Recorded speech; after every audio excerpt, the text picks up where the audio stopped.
All right, today we're diving into Neale Donald Walsch's Conversations with God. It's one of those books that really makes you think and has kicked off discussions all over the world.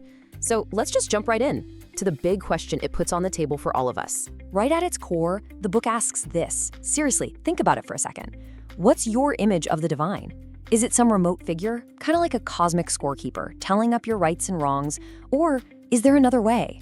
Could it be something more like a constant, close partner that's with you through everything? What makes this book so different is just how it's written.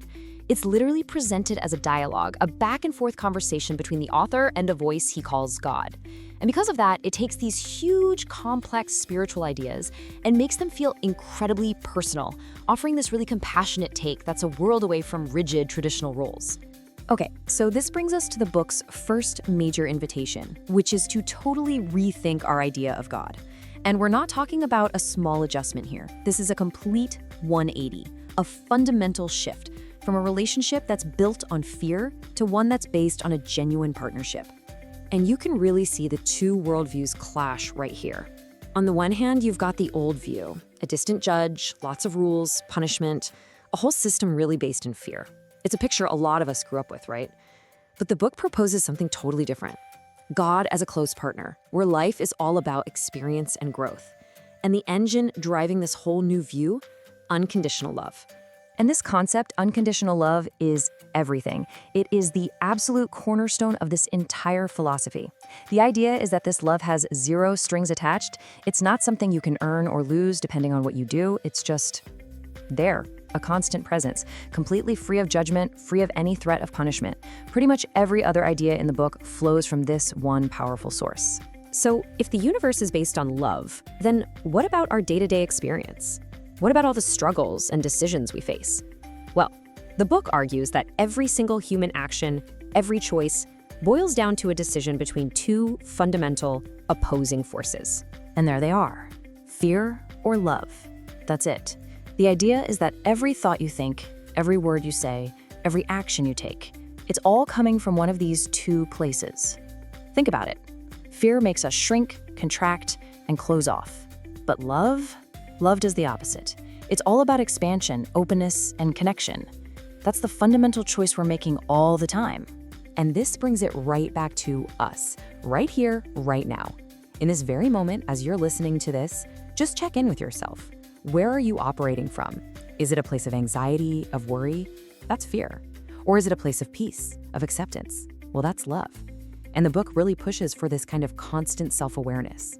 Now, this next part, this might just be the most empowering idea in the entire book. It's the notion that we are not here to just find some pre-made path. We're not on a scavenger hunt for our purpose.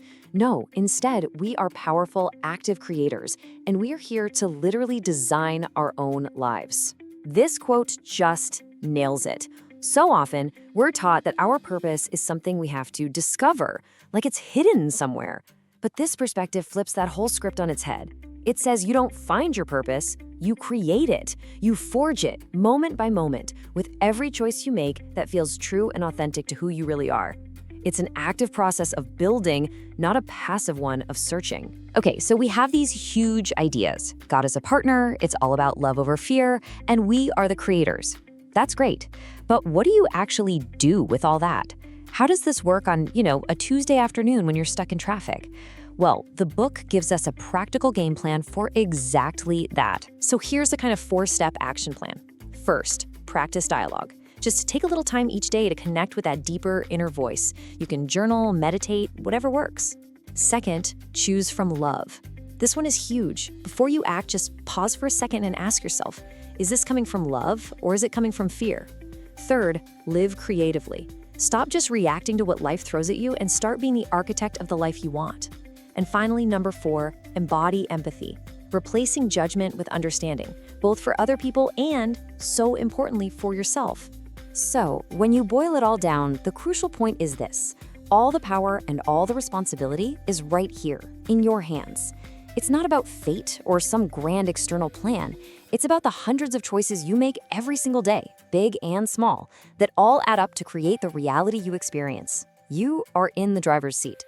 And that leaves us with this one last, powerful question to think about. If you really, truly accept that you're the creator and that your life is a wide open blank canvas, what masterpiece will you create next?